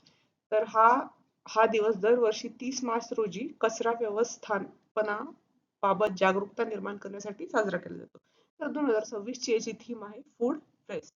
तर संयुक्त राष्ट्राने 30 मार्च 2023 रोजी पहिल्यांदा हा दिवस साजरा केला होता. तर आपण आता पुढील प्रश्न बघू. नॅशनल सिव्हिल सर्व्हिसेस डे दरवर्षी 21 एप्रिल रोजीच का साजरा केला जातो? याचं कारण सांगायचं आपल्याला. तर याचं योग्य उत्तर आहे सरदार वल्लभभाई पटेल यांच्या 1947 मधील भाषणाच्या सन्मानार्थ 21 एप्रिल रोजी नॅशनल सिव्हिल सर्व्हिस डे साजरा केला जातो. तर याचं एक्सप्लेनेशन आहे 21 एप्रिल 1947 रोजी सरदार वल्लभभाई पटेल यांनी दिल्लीतील मेटकाफ हाऊस येथे प्रशासकीय अधिकाऱ्यांना संबोधित केले. त्याच स्मृतिप्रित्यर्थ 2006 पासून हा दिवस साजरा केला जातो. तर 2026 ची संकल्पना आहे विकसित भारत लास्ट माइल डिलिव्हरी. विकसित भारत लास्ट माइल डिलिव्हरी. मित्रांनो, आता आपण एप्रिल 2026 मधील महत्त्वाचे सराव बघू. एक्सरसाइज सायक्लोन हा भारत आणि कोणत्या देशाचा संयुक्त विशेष दलांचा सराव आहे? त्याचे योग्य उत्तर आहे इजिप्त. इजिप्त याचे योग्य उत्तर आहे. तर हा भारत आणि इजिप्तच्या विशेष दलांमधील चौथा संयुक्त लष्करी सराव आहे. 2026 ची आवृत्ती अंशास येथे इजिप्तमधील अंशास येथे आयोजित करण्यात आली आहे. या सरावाचा मुख्य उद्देश दोन्ही देशांच्या सैन्यामध्ये वाळवंटी प्रदेशातील मोहिमांसाठी ताळमेळ वाढवणे हा आहे. तर परीक्षेच्या दृष्टीने हा महत्त्वाचा प्रश्न आहे की एक्सरसाइज सायक्लोन हा भारत आणि कोणत्या देशांमधील विशेष दलांचा सराव आहे? तर याचे योग्य उत्तर आहे इजिप्त. चला आता आपण पुढील प्रश्न बघू. संरक्षण मंत्री राजनाथ सिंह यांनी विशाखापट्टणम येथे नौदलात सामील केलेली INS तारागिरी ही कोणत्या प्रकारची युद्धनौका आहे? तर याचे योग्य उत्तर आहे स्टेल्थ फ्रिगेट. Stealth frigate. तर ही प्रोजेक्ट 17A अंतर्गत बांधलेली चौथी प्रगत स्टेल्थ फ्रिगेट युद्धनौका आहे. तिची रचना वॉरशिप डिझाईन ब्युरोने केली असून माझगाव डॉक मध्ये ती बांधण्यात आली आहे. या नौकेत स्वदेशी सोनार आणि आधुनिक क्षेपणास्त्र यंत्रणा बसवण्यात आली आहे. दस्तलिक 2026 हा संयुक्त लष्करी सराव भारत आणि कोणत्या देशाच्या सैन्यामध्ये आयोजित करण्यात आला आहे? त्याचे योग्य उत्तर आहे दस्तलिक हा जो लष्करी सराव आहे हा भारत आणि उझबेकिस्तान या दोन देशाच्या दरम्यान आयोजित करण्यात आला आहे. तर हा भारत आणि उझबेकिस्तान यांच्यातील लष्करी सहकार्याचा 7वा टप्पा आहे. तर हा सराव 12 ते 25 एप्रिल 2026 या काळात नामांगन येथे पार पडला. यात भारतीय लष्कराच्या महार रेजिमेंटचे जवान आणि हवाई दलाचे कर्मचारीही सहभागी झाले आहेत. तर आता आपण पुढील प्रश्न बघू. भारतीय नौदलात सामील झालेली INS अरिदमन ही कोणत्या प्रकारची युद्धनौका आहे? त्याचे उत्तर आहे अणुशक्तीवर चालणारी बॅलिस्टिक मिसाईल पाणबुडी. अणुशक्तीवर चालणारी बॅलिस्टिक मिसाईल पाणबुडी. तर एप्रिल 2026 मध्ये विशाखापट्टणम येथे INS अरिदमन नौदलात सामील झाली. ही भारताची तिसरी स्वदेशी बनावटीची अण्वस्त्रवाहू पाणबुडी आहे. यामध्ये 70% स्वदेशी साहित्य वापरले असून ती 3500 किलोमीटर पल्ल्याची क्षेपणास्त्रे डागू शकते. तर पुढील प्रश्न. भारतीय लष्कराने मुंबईतून सुरू केलेल्या पहिल्या ब्लू वॉटर सेलिंग मोहिमेचे नाव काय आहे? त्याचे उत्तर आहे समुद्री साहस. समुद्री साहस. द रेजिमेंट ऑफ आर्टिलरीजच्या 200व्या वर्धापन दिनानिमित्त ही मोहीम सुरू करण्यात आली आहे. तर हा प्रवास 520 नॉटिकल मैलांचा असून तो मुंबई ते गोवा आणि परत मुंबई असा असेल. हे छत्रपती शिवाजी महाराज यांच्या सागरी वारशाला समर्पित आहे. चला आता आपण पुढील प्रश्न बघू. INSLN DIVX 2026 हा भारत आणि कोणत्या देशादरम्यान सराव झाला? तर याचं योग्य उत्तर आहे श्रीलंका. श्रीलंका आणि भारत दरम्यान हा सराव घेण्यात आला. तर भारत आणि श्रीलंका नौदलामधील संयुक्त सराव हा कोलंबो येथे पार पडला. तर या सरावात भारताचे INS निरीक्षक हे जहाज सहभागी झाले होते. कोलकाता येथील गार्डन ब्रिज शिप बिल्डर्सने भारतीय नौदलाला अलीकडेच कोणती प्रगत स्टेल्थ फ्रिगेट युद्धनौका सोपवली आहे? त्याचे योग्य उत्तर आहे दुनगिरी. तर दुनगिरी ही प्रोजेक्ट 17A अंतर्गत बांधलेली दुसरी प्रगत गाइडेड मिसाईल फ्रिगेट आहे. या युद्धनौकेमुळे भारतीय नौदलाची मारक क्षमता आणि स्वदेशी बनावटीच्या संरक्षण उत्पादनांना बळ मिळणार आहे. गोवा शिपयार्ड लिमिटेडने भारतीय नौदलासाठी अलीकडेच कोणते ऑफशोअर पेट्रोल वेसल लॉन्च केले आहे? त्याचे उत्तर आहे INS सची. INS सची. तर INS सची हे 113 मीटर लांब जहाज असून त्याचे विस्थापन 2600 टन आहे. याबरोबर तटरक्षक दलासाठी ICGS अचल या नौकेचेही हस्तांतरण करण्यात आले आहे. पुढील प्रश्न बघू. भारतीय नौदलाची रसद क्षमता वाढवण्यासाठी DRDOने विकसित केलेले एअर ड्रॉपेबल कंटेनरचे नाव काय आहे? तर DRDOने विकसित केलेले एअर ड्रॉपेबल कंटेनरचे नाव आहे ADC 150. ADC 150. तर ADC 150 हे स्वदेशी बनावटीचे एअर ड्रॉपेबल कंटेनर आहे, ज्याचे यशस्वी परीक्षण भारतीय नौदलाने केले आहे. तर हे कंटेनर विमानाद्वारे समुद्रातील जहाजापर्यंत 150 किलोमीटर पर्यंतचे साहित्य पोहोचवू शकते. उदाहरणार्थ औषधे आणि उपकरणे इत्यादी. यामुळे आपत्कालीन परिस्थितीत समुद्रात असलेल्या जहाजांना त्वरित रसद पुरवणे सोपे होणार आहे. तर एअर ड्रॉपेबल कंटेनरचे नाव आहे ADC 150. चला आता आपण पुढील प्रश्न. मित्रांनो, आता आपण एप्रिल 2026 मधील क्रीडा या विषयातील महत्त्वाच्या चालू घडामोडी बघू. 2026 ची सॅफ महिला फुटबॉल स्पर्धा कोठे होणार आहे? तर हा एक महत्त्वाचा प्रश्न आहे, परीक्षेसाठी येऊ शकतो हा. याचं योग्य उत्तर आहे गोवा. हे याचं योग्य उत्तर आहे. सॅफ महिला फुटबॉल स्पर्धा गोवा येथे होणार आहे. ही स्पर्धा 24 मे ते 7 जून 2026 या काळात गोव्यातील मडगाव येथे होईल. आणि 2016 नंतर प्रथमच भारत या स्पर्धेचे यजमानपद भूषवत आहे. तर हा एक महत्त्वाचा प्रश्न आहे. गोव्यात ही स्पर्धा होणार आहे, तुम्ही लक्षात ठेवा. पुढील प्रश्न बघू. छत्तीसगडमध्ये पार पडलेल्या खेलो इंडिया ट्रायबल गेम्स 2026 मध्ये कोणते राज्य सर्वसाधारण पद कोणत्या राज्याने मिळवले? त्याचे योग्य उत्तर आहे कर्नाटक. कर्नाटक हा एक महत्त्वाचा प्रश्न आहे, हा तुम्ही लक्षात ठेवा. कर्नाटक हे राज्य, या राज्याने प्रथम क्रमांक मिळवला खेलो इंडिया ट्रायबल गेम्स मध्ये. तर कर्नाटक राज्याने 38 पदकांसह यामध्ये 23 सुवर्ण पदक सामील आहे, पहिले स्थान पटकवले. आणि ओडिसाने 21 सुवर्ण पदकासह दुसऱ्या क्रमांकावर हे राज्य राहिले. तर या स्पर्धेत तिरंदाजी, फुटबॉल आणि कुस्ती यासारख्या 7 मुख्य खेळांचा समावेश होता. पुढील प्रश्न आपण बघू. वर्ल्ड आर्चरी तर्फे प्यारा आर्चर ऑफ द इयर 2025 हा पुरस्कार मिळवणारी पहिली विनाहात म्हणजेच आर्मलेस महिला तिरंदाज कोण ठरली आहे? याचे योग्य उत्तर आहे शीतल देवी. हा पण एक परीक्षेच्या दृष्टीने महत्त्वाचा प्रश्न आहे. तर जम्मू काश्मीरची रहिवासी असलेल्या 19 वर्ष शीतल देवीला हा जागतिक बहुमान मिळाला आहे. Para Archer of the year 2025 हा पुरस्कार त्यांना मिळाला आहे. ती जगातील पहिली विनाहात तिरंदाज असून तिने 2025 च्या जागतिक पॅरा तिरंदाजी स्पर्धेत सुवर्ण पदक जिंकले होते. तिने 2024 च्या पॅरिस पॅराऑलिम्पिक मध्येही कांस्य पदक मिळवले आहे. तर याचे योग्य उत्तर आहे शीतल देवी. आशियाई बॉक्सिंग चॅम्पियनशिप 2026 मध्ये भारताने पदक तालिकेत कोणते स्थान मिळवले? त्याचे योग्य उत्तर आहे दुसरे स्थान. तर ही स्पर्धा मंगोलियातील उलान बातर येथे झाली. भारताने एकूण 16 पदके, त्यामध्ये 5 सुवर्ण, 3 रौप्य आणि 8 कांस्य पदके जिंकली. कझाकिस्तान 15 पदकांसह म्हणजेच त्यांनी त्यामध्ये 15 पदकांमध्ये 6 सुवर्ण पदके मिळवली, पहिल्या क्रमांकावर राहिला आहे. चला तर आपण पुढील प्रश्न बघू. इटलीच्या कोणत्या स्टार टेनिस खेळाडूने 2026 चा मियामी ओपन किताब जिंकला आहे? तर याचे योग्य उत्तर आहे यानिक सिनर. Jannik Sinner.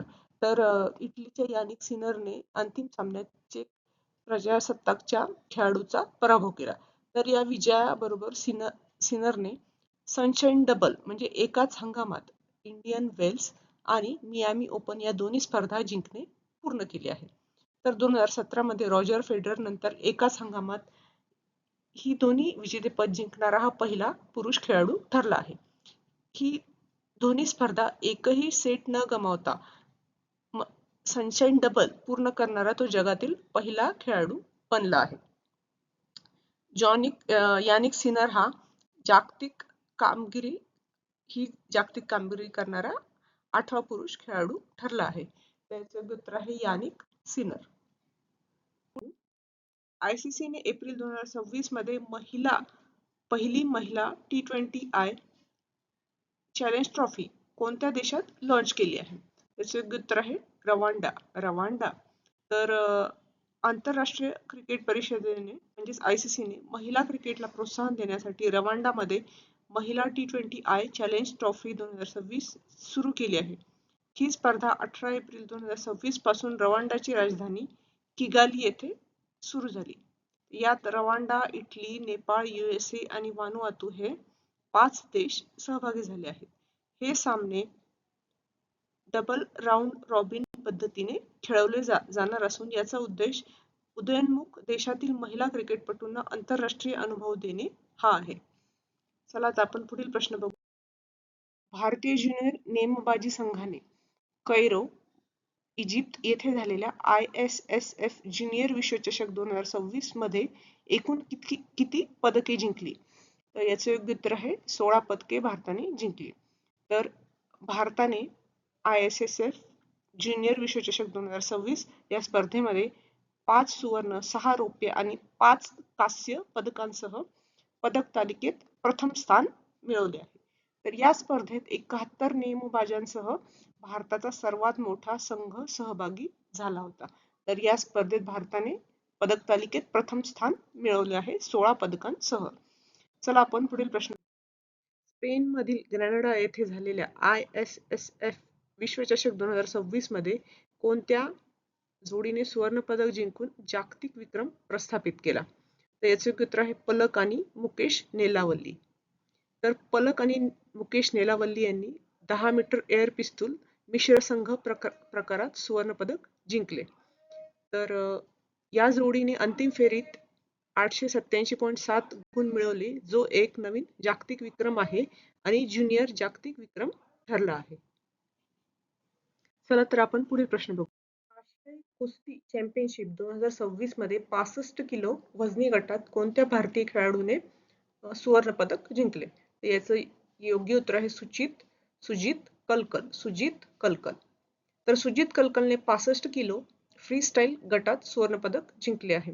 त्याने उझबेकिस्तानच्या खेळाडूचा 8-1 या अशा फरकाने पराभव केला. तर याच स्पर्धेत अभिमन्यू मंडवाल याने 70 किलो वजनी गटात सुवर्ण पदक पटकावले. तर 65 किलो वजनी गटात सुजित कलकल यांनी सुवर्ण पदक पटकावले, तर 70 किलो वजनी गटात अभिमन्यू मंडवाल याने सुवर्ण पदक पटकावले. ही स्पर्धा बिश्केक येथे पार पडली आणि भारताने यामध्ये एकूण 14 पदके जिंकली. तर चला आता आपण पुढील प्रश्न बघू. मित्रांनो, आता आपण एप्रिल 2026 मधील निधन वार्ता बघू. प्रख्यात पार्श्वगायिका आशा भोसले यांचे वयाच्या 92व्या वर्षी निधन झाले. त्यांना भारतीय चित्रपट सृष्टीतील कोणत्या सर्वोच्च पुरस्काराने सन्मानित करण्यात आले होते? त्याचे उत्तर आहे दादासाहेब फाळके पुरस्कार. हा चित्रपट सृष्टीतील सर्वोच्च पुरस्कार आहे. तर आशा भोसले यांचे एप्रिल 2026 मध्ये वयाच्या 92व्या वर्षी मुंबईत निधन झाले. त्यांनी त्यांच्या 70 वर्षाच्या प्रदीर्घ कारकिर्दीत 20 पेक्षा जास्त भाषांमध्ये 12,000हून अधिक गाणी रेकॉर्ड केली. त्यांना भारतीय चित्रपट सृष्टीतील सर्वोच्च असा दादासाहेब फाळके पुरस्कार आणि पद्मविभूषण पुरस्कार देऊनही गौरवण्यात आले आहे.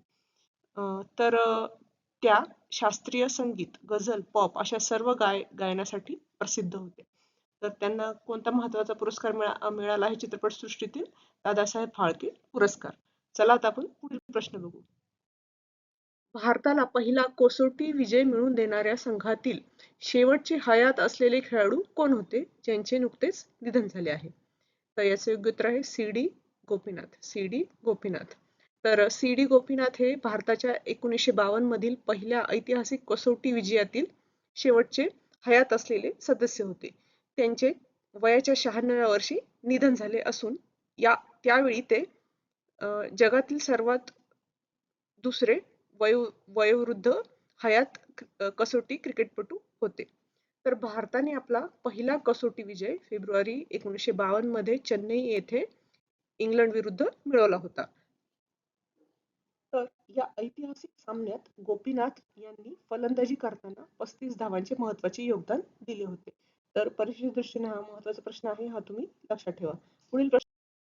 ऑलिम्पिक पदक विजेते गुरुबख्श सिंग ग्रेवाल यांचे नुकतेच निधन झाले, ते कोणत्या खेळाशी संबंधित होते? तर हा एक महत्त्वाचा प्रश्न आहे. याचे योग्य उत्तर आहे हॉकी. तर गुरुबख्श सिंग ग्रेवाल हे भारतीय हॉकी खेळाडू होते. तर 1968 मध्ये च्या मेक्सिको सिटी ऑलिम्पिकमध्ये कांस्य पदक जिंकणाऱ्या भारतीय संघाचे ते महत्वाचे सदस्य होते. म्हणून हा एक महत्वाचा प्रश्न ठरतो येणाऱ्या परीक्षेत. हा तुम्ही लक्षात ठेवा की ते 1968च्या ऑलिम्पिकमध्ये कांस्य पदक जिंकणाऱ्या भारतीय संघाचे ते महत्वाचे सदस्य होते हॉकी टीमचे. तर एकाच ऑलिम्पिकमध्ये आपल्या भावासोबत म्हणजेच बलबीर सिंग ग्रेवाल भावासोबत भारताचे प्रतिनिधित्व करण्याची दुर्मिळ कामगिरी त्यांनी केली होती. चला आपण पुढील प्रश्न बघू. छायाचित्रकार रघु राय यांना पद्मश्री पुरस्कार कोणत्या वर्षी मिळाला? तर याचं योग्य उत्तर आहे 1972. तर भारताचे प्रसिद्ध छायाचित्रकार म्हणजे फोटोग्राफर रघु राय यांचे वयाच्या 83व्या वर्षी निधन झाले. तर त्यांचं नुकतंच निधन झालेलं आहे आणि त्यांना त्यांच्या उत्कृष्ट कार्यासाठी 1972 मध्ये पद्मश्री हा पुरस्कार देण्यात आला. तर हा एक पण महत्वाचा प्रश्न आहे कारण की त्यांना पद्मश्री हा पुरस्कार मिळालेला आहे. तर त्यांचं 83व्या वर्षी निधन झालं आहे. त्यांचं नाव आहे रघु राय. चला आपण पुढील प्रश्न बघू. रेमंड समूहाचे माजी अध्यक्ष आणि प्रसिद्ध वैमानिक ज्यांचे मार्च 2026 मध्ये निधन झाले त्यांचे नाव काय आहे? तर याचं योग्य उत्तर आहे विजयपथ सिंघानिया. विजयपथ सिंघानिया. तर पद्मभूषण विजेते डॉक्टर विजयपथ सिंघानिया यांचे वयाच्या 87व्या वर्षी मुंबईत निधन झाले. त्यांनी 1988 मध्ये लंडन ते अहमदाबाद असे 9000 किलोमीटरचे अंतर विमानाने एकट्याने पार केले होते. त्यांच्याकडे हॉट एअर बलून मध्ये सर्वाधिक उंचीवर जाण्याचा जागतिक विक्रमही होता. त्याचे योग्य उत्तर आहे विजयपथ सिंघानिया.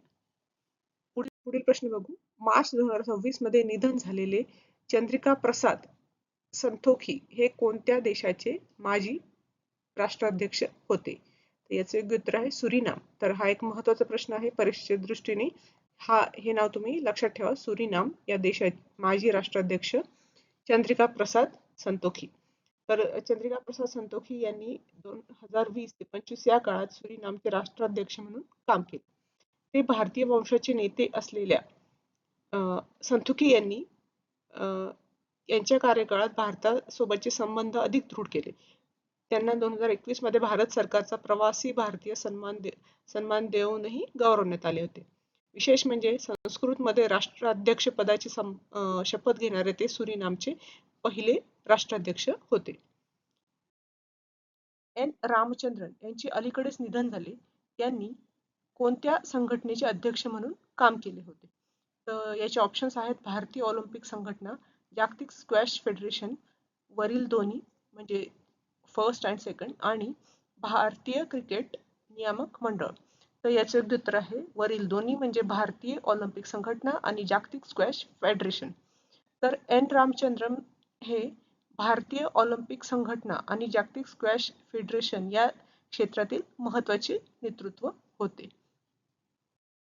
लायन ऑफ लडाख म्हणून ओळखले जाणारे कोणत्या महावीर चक्र विजेत्याचे नुकतेच निधन झाले आहे?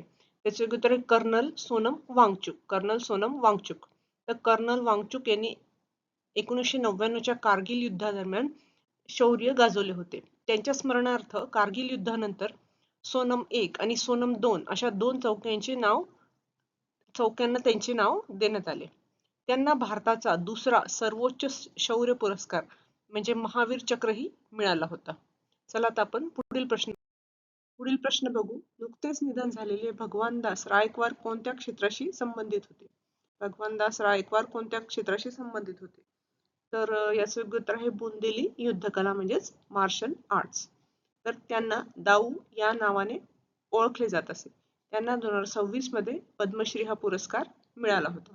तर त्यांनी पारंपरिक युद्धकला जतन करण्यासाठी छत्रसाल बुंदेलखंड आखाडा ही स्थापन केला होता. एप्रिल 2026 मध्ये निधन झालेले एन भास्कर राव हे कोणत्या राज्याचे मुख्यमंत्री म्हणून काम केले होते? तर याचे योग्य उत्तर आहे अविभाजित आंध्र प्रदेश. अविभाजित आंध्र प्रदेश. तर एन भास्कर राव हे अविभाजित आंध्र प्रदेशचे माजी मुख्यमंत्री होते, ज्यांचे वयाच्या 90व्या वर्षी हैदराबादमध्ये निधन झाले. ते तेलुगू देशम पार्टीचे सहसंस्थापक होते आणि 1984 मध्ये ते केवळ 31 दिवस मुख्यमंत्री म्हणून त्यांनी काम केले होते. त्यांनी आपल्या राजकीय प्रवासात काँग्रेस आणि भाजपा पक्षांमध्येही महत्वाची पदे भूषवली होती. तर एन भास्करराव हे अविभाजित आंध्र प्रदेशचे मुख्यमंत्री होते, ज्यांचे नुकतेच निधन झाले. चला आता आपण पुढील प्रश्न बघू. भिकाजी या ब्रँडची स्थापना कधी झाली? तर याचे योग्य उत्तर आहे 1993. तर हा प्रश्न का विचारला आहे? भिकाजी फूड्स चे संस्थापक शिवरतन अग्रवाल यांचे नुकतेच वयाच्या 74व्या वर्षी निधन झाले आहे. तर शिवरतन अग्रवाल यांनी 1986 मध्ये हा व्यवसाय सुरू केला आणि 1993 मध्ये भिकाजी हे नाव देऊन या ब्रँडची स्थापना झाली. तर भिकाजीचे संस्थापक शिवरतन अग्रवाल यांचे नुकतेच निधन झाले, तर त्यांनी 1993 मध्ये भिकाजी हे या ब्रँडची स्थापना केली.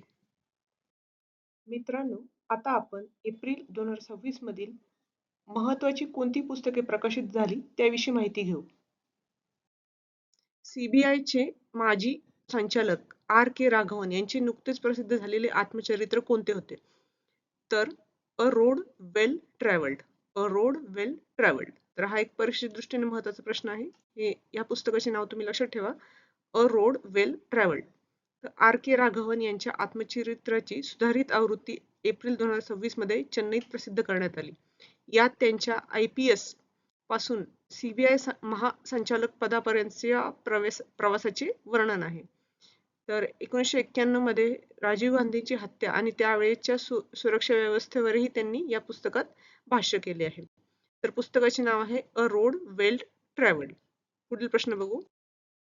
जनरल NM नरवणे यांनी एप्रिल 2026 मध्ये कोणते पुस्तक प्रकाशित केले? तर याचं योग्य उत्तर आहे the curious and the classified. The curious and the classified. तर जनरल नरवणे हे भारताचे 28वे लष्कर प्रमुख होते. त्यांनी या पुस्तकात भारतीय लष्करातील समज, गैरसमज आणि मनोरंजक कथांवर प्रकाश टाकला आहे. मित्रांनो, आता आपण एप्रिल 2026 मधील इतर महत्वाच्या चालू घडामोडींविषयी थोडक्यात माहिती घेऊ. एप्रिल 2026 मध्ये उत्तर प्रदेशातील कोणत्या ठिकाणाला रामसर साईट म्हणून 99 रामसर साईट म्हणून घोषित करण्यात आले? त्याचे उत्तर आहे शेखा झील पक्षी अभयारण्य. शेखा झील पक्षी अभयारण्य. तर उत्तर प्रदेशच्या अलीगड येथील शेखा झीलला रामसर दर्जा मिळाला असून भारतातील एकूण साईट्स 99 झाल्या आहेत. तर हे अभयारण्य मध्य आशियातील स्थलांतरित पक्ष्यांसाठी हिवाळ्यातील महत्वाचे आश्रयस्थान आहे. तर चला आपण पुढील प्रश्न बघू. सुरक्षित रस्ते प्रवासाचा अधिकार कोणत्या कलमा अंतर्गत समाविष्ट केला गेला आहे? तर हा एक महत्वाचा प्रश्न आहे. पॉलिटीमध्ये आपण वेगवेगळे कलम बघतो. तर कलम 21 मध्ये आता सर्वोच्च न्यायालयाने सुरक्षित रस्ते प्रवासाचा अधिकार समाविष्ट केला आहे कलम 21 अंतर्गत. हा एक खूप महत्वाचा प्रश्न आहे. हा येणाऱ्या परीक्षेत नक्कीच येऊ शकतो. तर सर्वोच्च न्यायालयाने सुरक्षित प्रवास हा जगण्याच्या अधिकाराचा भाग मानला आहे. तर कलम 21 म्हणजे जगण्याचा अधिकार मध्ये सुरक्षित रस्ते प्रवासाचा अधिकार समाविष्ट झाला आहे. चला आपण पुढील प्रश्न. पंतप्रधान नरेंद्र मोदी यांनी मार्च 2026 मध्ये जैन धर्माचा ऐतिहासिक आणि आध्यात्मिक वारसा दर्शवण्यासाठी कोणत्या संग्रहालयाचे उद्घाटन केले गांधीनगरमध्ये? तर याचे योग्य उत्तर आहे सम्राट संप्रती संग्रहालय. सम्राट संप्रती संग्रहालय. तर 31 मार्च 2026 रोजी पंतप्रधान मोदींनी गांधीनगर मधील कोबा तीर्थ येथे या संग्रहालयाचे उद्घाटन केले. हे संग्रहालय जैन धर्माचा समृद्ध आणि ऐतिहासिक, सांस्कृतिक आणि आध्यात्मिक वारसा प्रदर्शित करण्यासाठी समर्पित आहे. तर परीक्षेच्या दृष्टीने हा महत्वाचा प्रश्न आहे. हा तुम्ही लक्षात ठेवा. पुढील प्रश्न बघू. उपराष्ट्रपती CP राधाकृष्णन यांनी नवी दिल्लीत कोणत्या नावाने AI चॅटबॉट लॉन्च केला आहे? तर याचे योग्य उत्तर आहे न्याय सेतू. तर उपराष्ट्रपती CP राधाकृष्णन यांनी न्याय सेतू या नावाचा AI चॅटबॉट लॉन्च केला आहे. तर न्याय सेतू हा आवाज आधारित बहुभाषिक AI कायदेशीर सहाय्यक आहे. तर हा चॅटबॉट नागरिकांना कायदेशीर प्रक्रिया आणि अधिकार समजून घेण्यास मदत करतो आणि त्यांनी दिशिका नावाचा मॅस्कॉट ही लॉन्च केला आहे. तर न्याय सेतू हे AI चॅटबॉट उपराष्ट्रपती CP राधाकृष्णन यांनी लॉन्च केले. चला आपण पहिला प्रश्न बघू. प्रसिद्ध भारतीय चित्रकार राजा रवी वर्मा यांच्या कोणत्या चित्राला नुकत्याच झालेल्या लिलावात 167.2 कोटी रुपयांची विक्रमी किंमत मिळाली? त्याचे उत्तर आहे यशोदा आणि श्रीकृष्ण यांच्या चित्राला ही विक्रमी किंमत मिळाली. तर परीक्षेच्या दृष्टीने हा एक महत्त्वाचा प्रश्न आहे, तुम्ही लक्षात ठेवा. तर या चित्राला 167.2 कोटी रुपयांची विक्रमी किंमत मिळाली. तर राजा रवी वर्मा यांचे हे चित्र आहे. तर एखाद्या भारतीय कलाकृतीला मिळालेली ही आतापर्यंतची सर्वात मोठी किंमत आहे. तर हे चित्र हिंदू पौराणिक कथेतील मातृत्व आणि प्रेम दर्शवते. तर युरोपियन वास्तववादी तंत्राने हे चित्र रंगवले आहे. तर राजा रवी वर्मा यांनी भारतात पहिल्यांदा तैलचित्र आणि लिथोग्राफिक प्रिंटिंगचा वापर सुरू केला. पुढील प्रश्न, पेन्शन व्यवस्थापनासाठी संपन्न ही डिजिटल प्रणाली वापरण्यासाठी कोणत्या राज्याने नुकताच करार केला आहे? तर याचे योग्य उत्तर आहे गोवा. हा पण एक महत्त्वाचा प्रश्न आहे, तुम्ही लक्षात ठेवा. हे राज्य गोवा. तर गोवा सरकार आणि कोचीन पोर्ट अथॉरिटी यांनी पेन्शन प्रक्रिया सुलभ करण्यासाठी हा करार केला आहे. तर संपन्न ही टेलिकॉम विभागाची एक ऑनलाईन पेन्शन व्यवस्थापन प्रणाली आहे.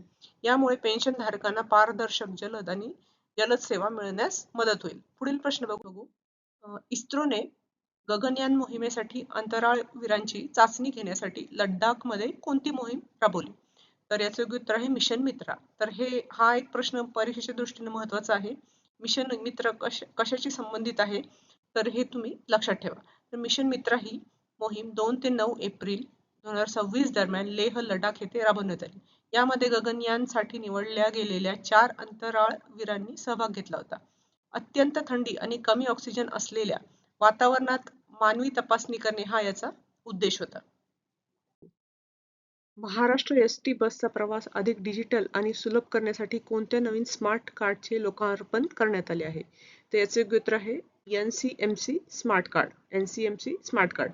द मुख्यमंत्री देवेंद्र फडणवीस यांच्या हस्ते नॅशनल कॉमन मोबिलिटी कार्ड आधारित स्मार्ट कार्डचे लोकार्पण करण्यात आले.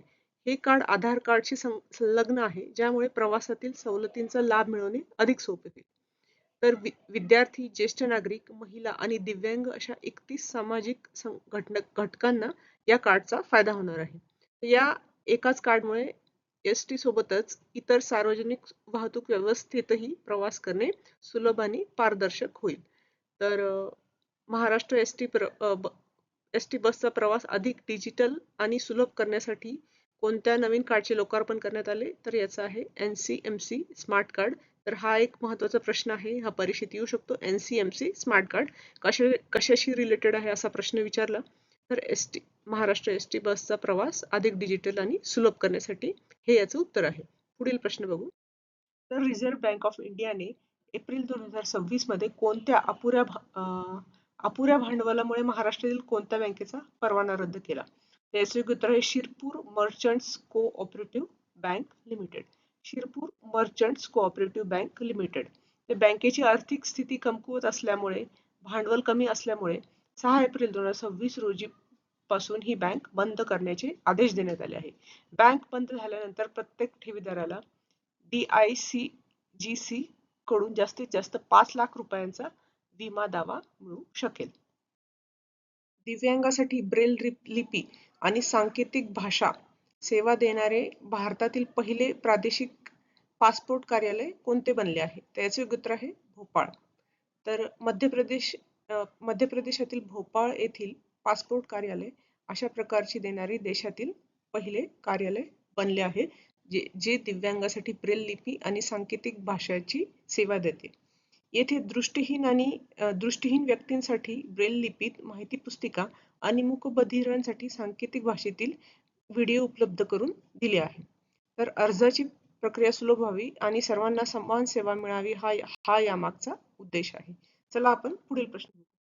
सायकलने एव्हरेस्ट बेस कॅम्प वर पोहोचणारी पहिली भारतीय महिला होण्याचा मान कोणाला मिळाला आहे? तर याचे योग्य उत्तर आहे दिव्या सिंह. तर हा एक महत्त्वाचा प्रश्न आहे परीक्षेच्या दृष्टीने, हा तुम्ही लक्षात ठेवा. त्यांचं नाव आहे दिव्या सिंह. तर उत्तर प्रदेशातील गोरखपूर येथील 28 वर्षीय शिक्षिका दिव्या सिंह यांनी हा विक्रम केला.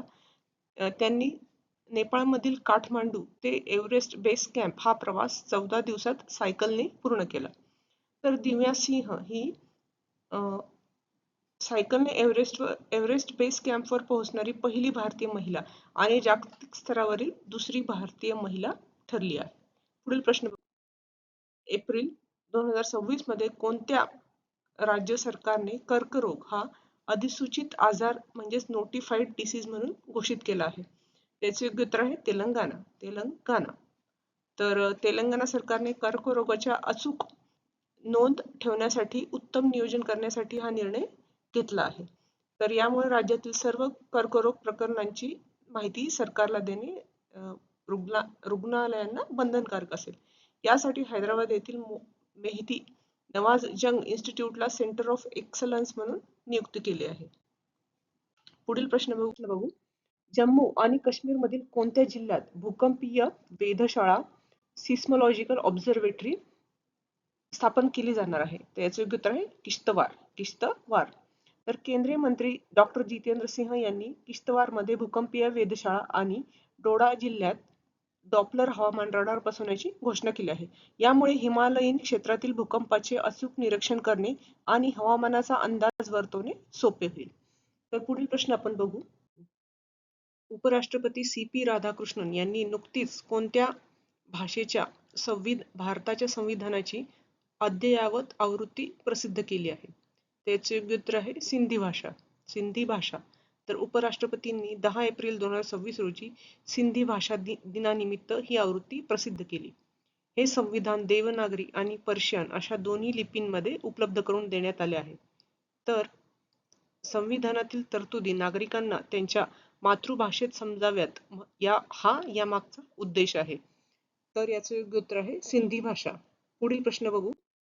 जगातील पहिले वन्यजीव संवर्धन आणि पशुवैद्यकीय विज्ञानासाठी समर्पित एकात्मिक विद्यापीठ म्हणजेच वंतारा विद्यापीठ कोठे स्थापन करण्यात आले आहे? तर याचे योग्य उत्तर आहे जामनगर, गुजरात. तर अनंत अंबानी यांच्या नेतृत्वाखाली गुजरातच्या जामनगर येथे जगातील पहिले वन्यजीव संरक्षण आणि पशुवैद्यकीय विज्ञानासाठी समर्पित जागतिक विद्यापीठ स्थापन करण्यात आले आहे. या नव्या उपक्रमातून वन्यजीव व्यवस्थापन, उपचार आणि संशोधन क्षेत्रात तज्ञ मनुष्यबळ तयार करण्यावर भर दिला जाणार आहे. चला आपण आता पुढील प्रश्न बघू. पहिला प्रश्न बघू. महाराष्ट्राचे मुख्यमंत्री देवेंद्र फडणवीस यांनी भारतातील पहिली पॉड टॅक्सी प्रकल्पाची पायाभरणी कोणत्या शहरात केली? त्याचे योग्य उत्तर आहे मुंबई. तर हा परीक्षेच्या दृष्टीने महत्त्वाचा प्रश्न आहे. मुंबई येथे पॉड टॅक्सी प्रकल्पाची पायाभरणी करण्यात आली. तर हा प्रकल्प मुंबईतील कुर्ला ते वांद्रे कुर्ला संकुल म्हणजे BKC दरम्यान चालवला जाणार आहे. तर ही पॉड टॅक्सी आहे ही चालक विरहित असून ती बॅटरीवर चालते. म्हणजे पॉड टॅक्सी ही ड्रायव्हरलेस आहे. तर ही एका पॉडमध्ये 6 प्रवासी बसू शकतात आणि या प्रकल्पाची एकूण लांबी 8.85 किलोमीटर असेल. अमेरिकेतील कोणत्या शहरात स्वामी विवेकानंद यांचा पहिला पूर्णाकृती पुतळा बसवण्यात आला आहे? तर याचे योग्य उत्तर आहे सिॲटल. तर अमेरिकेतील एखाद्या शहराच्या सरकारद्वारे अधिकृतपणे बसवण्यात आलेला स्वामी विवेकानंदाचा हा पहिलाच पुतळा आहे. हा पुतळा सिॲटल मधील प्रसिद्ध वेस्टलेक स्क्वेअर येथे बसवण्यात आला आहे. तर भारतीय शिल्पकार नरेश कुमार कुमावत यांनी हा कास्य पुतळा तयार केला आहे. तर याचे योग्य उत्तर आहे सिॲटल. पुढील प्रश्न बघू. CBI ने ऑनलाईन फसवणूक रोखण्यासाठी आणि अधिकृत नोटांची पडताळणी करण्यासाठी कोणत्या नावाचे AI चॅटबॉट सुरू केले आहे? त्याचे योग्य उत्तर आहे अभय नावाचे AI चॅटबॉट सुरू केले आहे. तर CBI ने अभय नावाचा AI संचलित चॅटबॉट लॉन्च केला आहे जो नागरिकांना डिजिटल स्कॅम पासून वाचवण्यास मदत करेल. या प्लॅटफॉर्मचा वापर करून नागरिकांना त्यांना मिळालेल्या सरकारी नोटिसा खऱ्या आहेत की खोट्या हे त्वरित तपासू शकतील.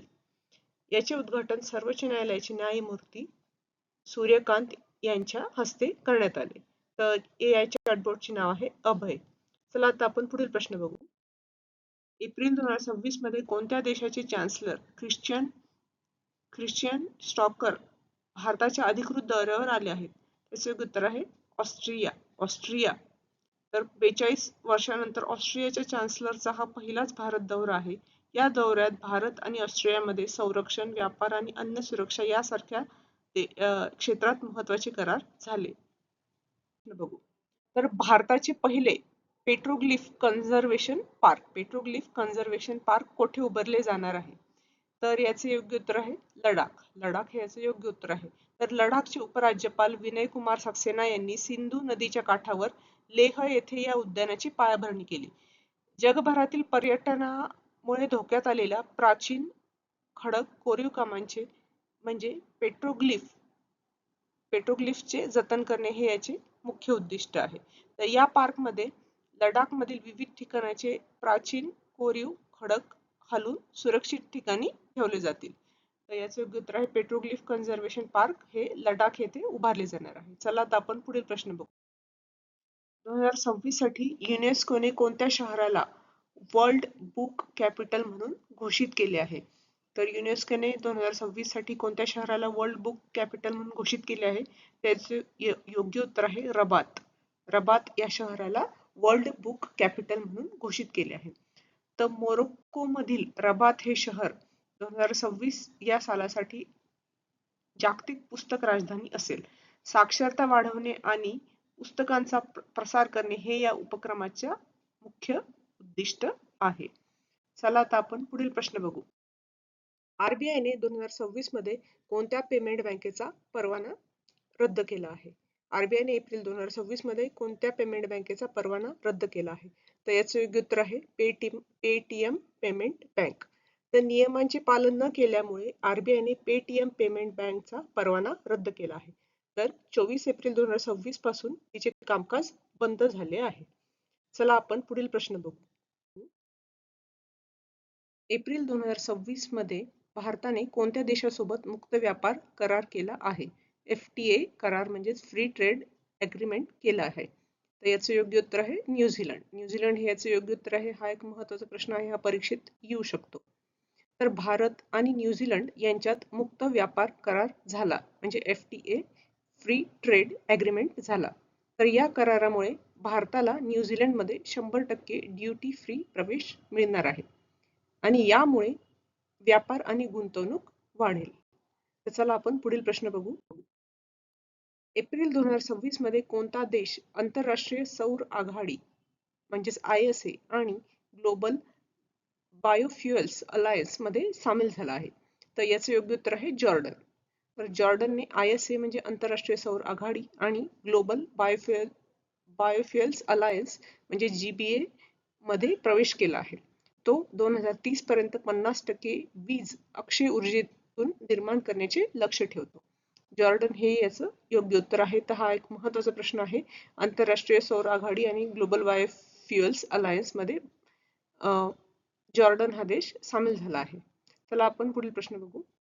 तर मित्रांनो, तुम्हाला कसे वाटले आजचे प्रश्न? तुम्हाला जर आजचे प्रश्न आवडले असतील तर नक्की या व्हिडिओला लाईक करा, तुमच्या मित्रांबरोबर या व्हिडिओला शेअर करा आणि MPSC एक्झाम गाईड या यूट्यूब चॅनलला नक्की सबस्क्राईब करा. इथे आम्ही रोज दर दिवशीचे महत्त्वाचे प्रश्न घेऊन येत असतो. तर नक्की तुम्ही या चॅनलला सबस्क्राईब करा आणि तुम्हाला अजून कोणती नवीन टॉपिकवर असेच व्हिडिओ हवे असतील तर नक्की कमेंट करून सांगा. धन्यवाद.